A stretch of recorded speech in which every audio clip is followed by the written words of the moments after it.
तुम सबसे पहले इन इंद्रियों को सुधारो, वश में करो। ये ज्ञान विज्ञान का नाश करने वाले महापापी काम को अवश्य बलपूर्वक मार डालो। भगवान आदेश, ज्ञान विज्ञान नाशनम पापमानम प्रजहीनम। पापमानम केवल पाप ही कराते हैं, पाप से पाप ही बनता, कभी पुण्य नहीं होता, ध्यान रखना। धर्म पूर्वक जो कमाया जाता है उससे पुण्य होता है, पाप पूर्वक कमाई से कभी पुण्य नहीं होता, चाहे सब का सब लुटा दो जाके। वो जिस जिसकी बुद्धि में जाएगा उसकी बुद्धि भ्रष्ट करेगा और उसका पाप उसको लगेगा जिसने दिया है।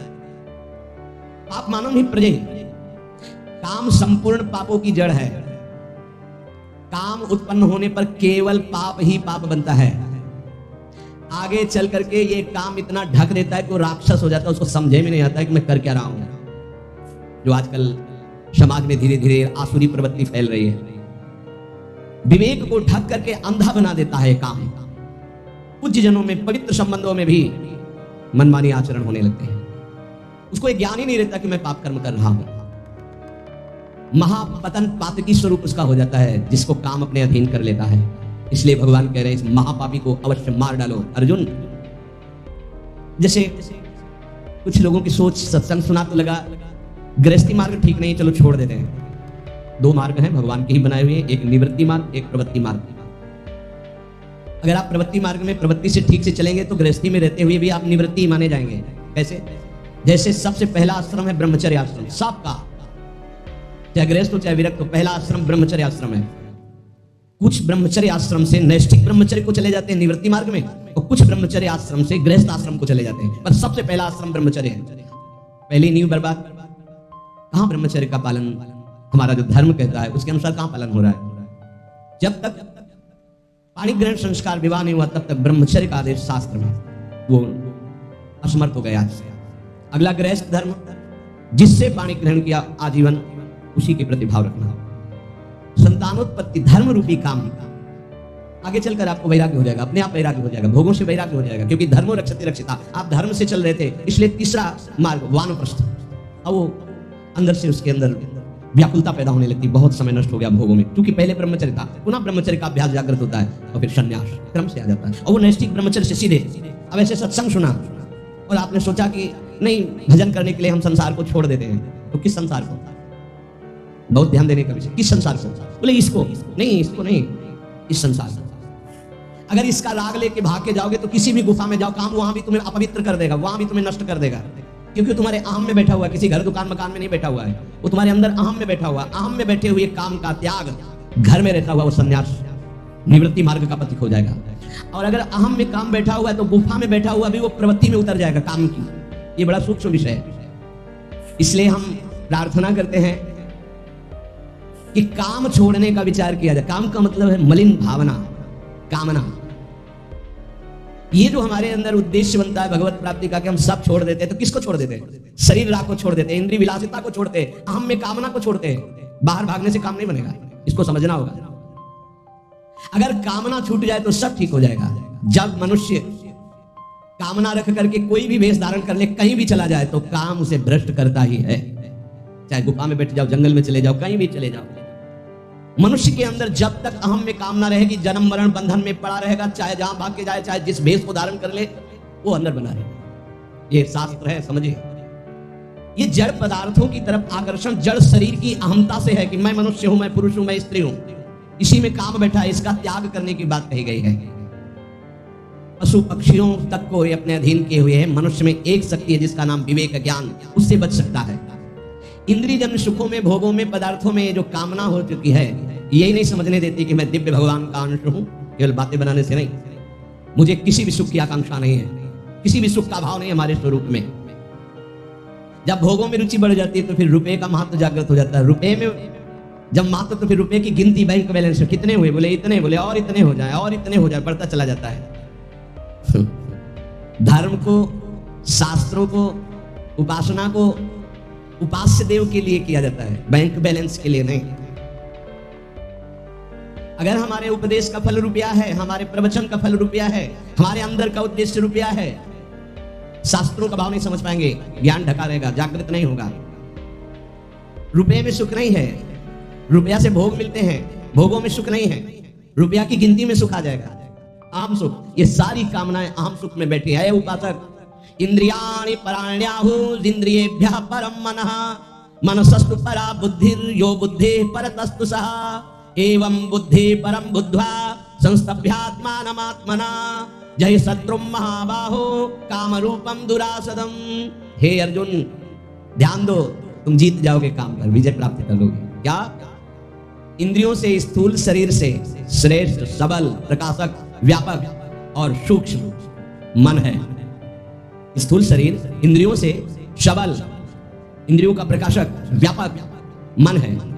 मन से ही पर बलवान निर्णायक प्रकाशक बुद्धि है, और बुद्धि का जहां से प्रकाश हो रहा है वो अहम है, और उस अहम में काम बैठा हुआ है।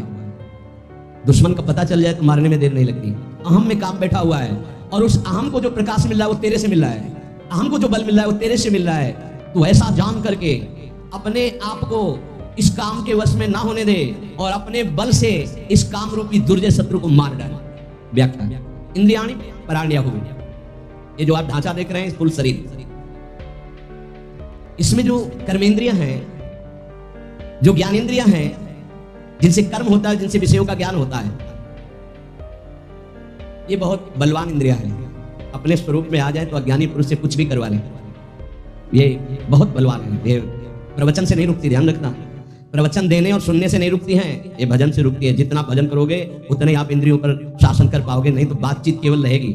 मुख्य बात हमारी समझ लीजिए, अनुभव की बात कहता हूं, जीवन भर की बात कहता हूं, संतों की बात कहता हूं, शास्त्रों की बात। जब तक आपके पास नाम जप रूपी बल इकट्ठा नहीं हो जाएगा तो ये बातें सुनोगे, समझ में नहीं आएगी। समझ में आ जाएगी तो जीत नहीं पाओगे। जीतने और समझने की बात केवल भजन से होती है। भजन में रुचि बहुत कठिन है, इसलिए खूब प्रवचन हो रहे हैं, पर प्रभाव उसका बहुत कम जनों के हृदय में पड़ रहा है। उन्हीं के हृदय में पड़ेगा जो नाम जपना शुरू कर दिए हैं। जिनका नाम जप जितना प्रबल है उतने प्रवचन का प्रभाव दूसरों पर पड़ेगा, अपने ऊपर पड़ेगा। भजन ये तो आप निश्चित समझ लीजिए। बार मथे घृत होए बर सिकताते बर तेल, बिन हरि भजन न भौतरिया सिद्धांत अपेल।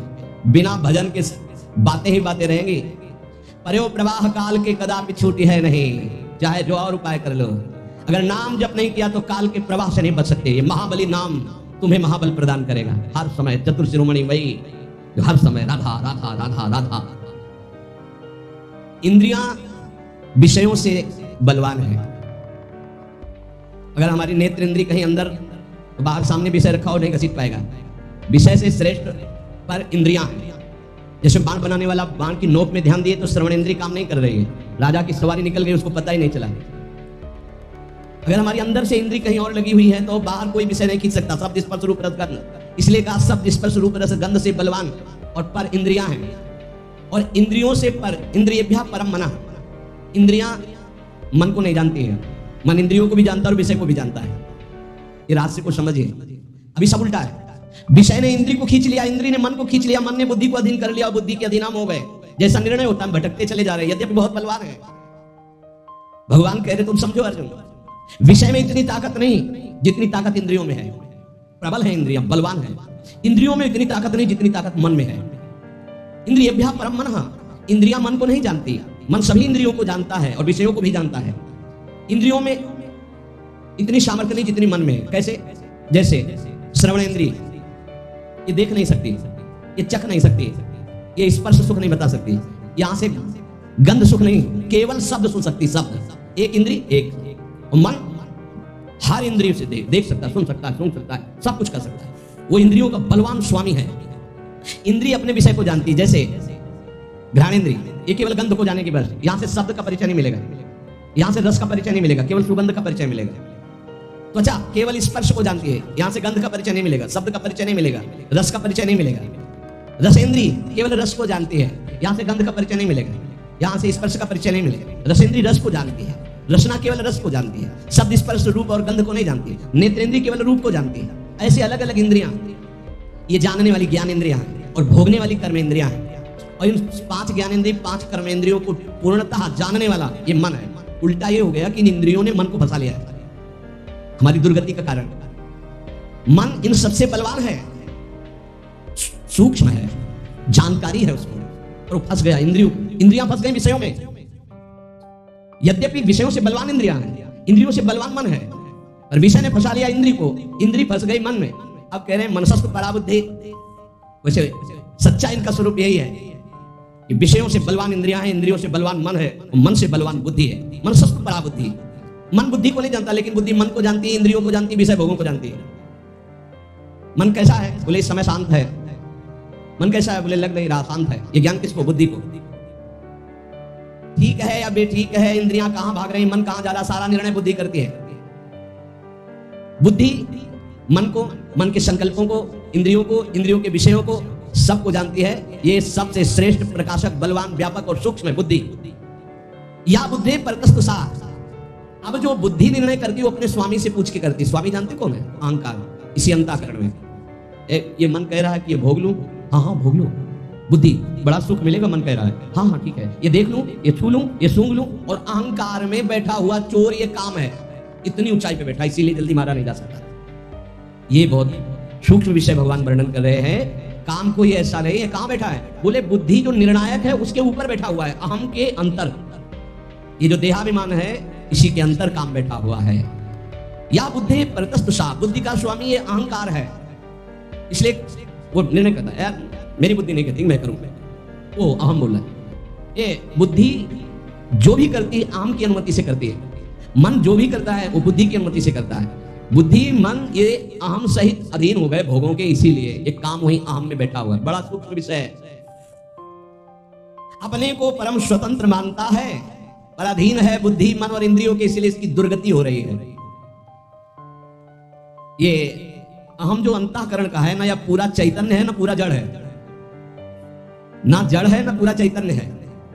इसमें दोनों मिले हुए अंतःकरण वाले में, इसीलिए इसका त्याग करना होता है। शुद्ध अहम में ब्रह्म स्वरूप है, ये अंतःकरण का अहम मिश्रित है। चैतन्य घन आत्म स्वरूप का पावर ही इसी अहम पे पड़ रहा है। और ये जड़ अंश शरीर को स्वीकार किए हुए, इसी जड़ अंश में मैं स्त्री हूं, मैं पुरुष हूं, काम बैठा हुआ है। वास्तव में ये अहम काम में रहता है, वहीं से भोग की इच्छा प्रकट करता है। और सुख दुख का भोक्ता जो अहम है उसी के अनुसार बुद्धि चलती है, और बुद्धि के अनुसार मन, मन के अनुसार इंद्रियां, इंद्रियां विषयों में। सीधे अहम विषयों से आकर्षित है। पूरा सिस्टम उल्टा हो गया। मैं देखना चाहता हूं, मैं भोगना चाहता हूं, मैं सूंघना चाहता हूं, पूरा सिस्टम गंदा हो गया है। नहीं, जैसे कहते पूरा सिस्टम भ्रष्ट हो गया, पूरा सिस्टम गिर चुका है। इसी की साधना हो रही है। ये भगवान उपदेश कर रहे हैं। भोक्ता भोग भोग्य, भोक्ता मैं, भोग्य भोगने की क्रिया, और भोग जिसको भोगा जा रहा है। ये तीनों मायाकृत हैं, तीनों जादू का तमाशा है। ना कोई भोगता है, ना भोग्य है, ना भोग है, फंस गए। इतना आकर्षण भोगों में है कि भोक्तापन का जो अहम है, एक तरफ भगवान है, वो भगवान को छोड़ देगा, भोग को स्वीकार कर लेगा। ऐसे ही अपने लोग किए हुए हैं ना। ये तीनों सिद्ध समझो, भोक्ता, भोग और भोग माया की सिद्धि है। शुद्ध चैतन्य जो मैं है उसको आकर्षित नहीं कर सकते। ये जड़ अहम शरीर का जो है, इसी से हमारी दुर्गति हो रही है। इसी का परिवर्तन, इसी अहम को गुरु चरणों में समर्पित किया जाता है। इसी अहम को जब भगवान के चरणों में गुरुदेव समर्पित करते हैं तो ये शुद्ध दासत्व में या ब्रह्म स्वरूप में स्थित होता है। ज्ञान मार्ग या भक्ति मार्ग। ये जो चैतन्य से अहम प्रकाशित हो रहा है अंतःकरण का, ये सबका आश्रय, सबका आधार, सबका कारण, प्रेरक, श्रेष्ठ, बलवान, प्रकाशक, व्यापक, सूक्ष्म, ये जीव किसे कहा गया जानते हो? इसी अहम को स्वीकार करने के कारण। नहीं भाई क्या? सबका आश्रय कौन है? वही एक तत्व जिसे परमात्मा, भगवान, ईश्वर। सबका आश्रय, सबका आधार, सबका कारण, सबका प्रेरक, सबसे श्रेष्ठ, सबसे बलवान, सबका प्रकाशक, सबका व्यापक, सबसे सूक्ष्म। फंस कहां गया? इस अंतःकरण अहम धर्म में, देहाभिमान में। बस इसे ही मुक्त करना है साधना। जो प्रकृति का अंश है, शरीर, अंतःकरण, स्वभाव, इसको जो अहम ने स्वीकार कर लिया, ये जड़ अहंकार के कारण ही चैतन्य घन परमात्मा स्वरूप को जीव कहा गया। चैतन्य में कभी विकृति नहीं होती, उसमें कोई विकृति नहीं है। पर भ्रम से देहाभिमान होने के कारण वो इस दुर्दशा को, ना जन्मने वाला ना मरने वाला भी जन्म मरण को प्राप्त हो गया। ये भ्रम, सुख दुख का भोक्ता बन बैठा, सुखी दुखी होने लगा, जड़ के अंश को स्वीकार करने के कारण। कहा जाता है नैनम छिन्नम शस्त्राणि नैनम दहाति पावका न चैनम क्लीदेम जापून श्रुत्यति मारुता। ये शुद्ध स्वरूप अपना है। अपने स्वरूप को भूल करके इस अंतःकरण अहम धर्म से युक्त हो जाने के कारण मैं भुगता, मैं करता, मैं सुखी, मैं दुखी, अब मरना भी है, जन्मना भी है, ये चलता रहेगा। इसी को मिटाने के लिए मुझे मानव जन्म और सत्संग मिला है। इस जड़ चैतन्य का तदात्म आकर्षण हो गया है, कभी हो नहीं सकता पर हो गया। यही माया है। श्री भगवान कह रहे हैं मारो इसको, ये समझकर कि तुम्हारे बल से बलवान होकर के अंतःकरण का अहम बुद्धि के प्रलोभन में आकर के कि ये सुख है, भोगो, भोगने में सुख है, धन कमा लो, एकत्रित कर लो, इसमें सुख है, और मन उनका संकल्प करता है, इंद्रियां उनको भोगती हैं, इसको मैं स्वीकार करता हूं, इसी से मेरी दुर्गति हो गई। हे अर्जुन, इंद्रियों से परे मन, मन से परे बुद्धि, बुद्धि से परे अहम, अहम तेरे से प्रकाशित हो रहा है। ये तेरा स्वरूप नहीं, अंतःकरण का अहम। मार डाल इस अहम में बैठे हुए काम रूपी शत्रु को। संस्तभ्यात्मान मात्मना, काम को मारने का उपाय भगवान बता रहे हैं। जब तक आप अपने को भगवत अंश स्वरूप नहीं मानेंगे तब तक काम से रहित नहीं हो सकते। अब अपने को भगवत स्वरूप मानने के लिए भगवान कह रहे उद्धरेदात्मनात्मानम, अपने आप से अपना उद्धार कीजिए। एनात्मैवात्मना जितः, अपने आप से अपने आप को जीत लीजिए। अब ये बड़ा कठिन है, समझिए। इतनी देर हुआ कुछ समझ में आया, पकड़ में आया? अभी जब चलोगे तो वही आएगा कि मैं शरीर हूं, वही फिर चिंतन चलने लगेगा। प्रभु से अब सहज भाव में आ जाओ। प्रभु से विमुख होने के कारण ये शरीर, ये संसार, ये संबंध हमें बांधे। जब हम गुरु की शरण में होते तो इन्हीं पे प्रहार होता है, बहुत बुरा लगता है उसको, जन्म जन्मांतर से उसी में फंसा है। तो कुछ राधा बाबा जी ने कहा था कि साधु जिसके पीछे पड़ जाता है उसका कल्याण करके छोड़ता है। आपको अभी बुरा लग रहा है, बाद में नाचोगे कि कृपा हो गई जो मुझे इन संबंधों से रहित कर दिया, नहीं तो उन्हीं में फंसे हुए जीवन चला जाता है। मैं सब कुछ नहीं जान पाऊंगा, इतना फंस चुका हूं। तो जो जाने हुए हैं, इसीलिए वही भगवान जनाने के लिए गुरुदेव के रूप में आते हैं। इस संसार संबंध को काटने के लिए गुरु कृपा कुल्हाड़ी का काम करते हैं। तो आप मान जाओ भाई, हे तुम ऐसे नहीं मिलोगे, तुम उनसे बात नहीं करोगे, तुम ऐसे। उनको लगता है कि क्या चाहते, क्या है, चाहते हैं कि आप असंग हो, आपका स्वरूप असंग है, ये जान जाओ। तुम्हें किसी संग की जरूरत नहीं, किसी भोग की जरूरत नहीं, किसी पद की, किसी संपत्ति की नहीं जरूरत है, नहीं जरूरत है। मान लीजिए आप इतने खुद सुख समुद्र हैं कि आपको किसी सुख की जरूरत नहीं। आप जरूरतें मान मान करके फंस गए, इसीलिए आपको जरूरत से हटो हटो हटो। असंग हो तब तुम जान पाओगे कि तुम हो कौन। इस काम की पूर्ति कभी नहीं हो सकती, इसलिए काम से हटना ही विवेक है, बुद्धिमानी। हटो इससे। जिस संसार से, जिस शरीर से, जिस संबंधियों से संबंध जोड़ा है, जब तक तुम संबंध नहीं तोड़ोगे तो कोई नहीं तोड़ सकता।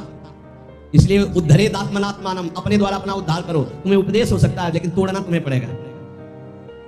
कौन से बात करना, जाके मिलना, बार बार बात करना, बार बार व्यवहार बन, तो वो संबंध पुष्ट कर रहे हो आप, और कुछ नहीं कर रहे हो। आप अपना पतन कर रहे हो, कुछ नहीं कर रहे हो। कुछ बड़ी बात नहीं, पूरा संसार इसी में फंसा है। बड़ी बात यह है कि उस फंसाव से हट गए। देखो दो मार्ग हैं, बार बार समझ लीजिए, निवृत्ति और प्रवृत्ति। प्रवृत्ति मार्ग में माता पिता को भगवान समझ करके खूब मेहनत करो और कमाओ और सबकी सेवा करो। और निवृत्ति मार्ग में कदम रख दिया तो लौट कर पीछे नहीं देखा जाता, कौन माँ, कौन पिता, कौन भाई, कौन परिवार, कुछ नहीं। मार्ग का प्रभाव होता है। अगर ये देखोगे तो फिर उनका उद्धार निकल पाओगे। अगर निकल गए तो 14 पीढ़ी आगे के, 7 पीछे की, 21 पीढ़ियों का कल्याण हो जाता है। मान लीजिएगा, जब इसमें आई गए हो निवृत्ति मार्ग में, तो अब लौट कर कदम पीछे मत देखो। जिम्मेवारी प्रभु के चरणों में समर्पित करो। पूरे विश्व ब्रह्मांड का भरण पोषण करते हैं, तुम्हारा भरण पोषण तो बहुत छोटी बात है, चिंता क्यों करते हो? क्या चाहिए?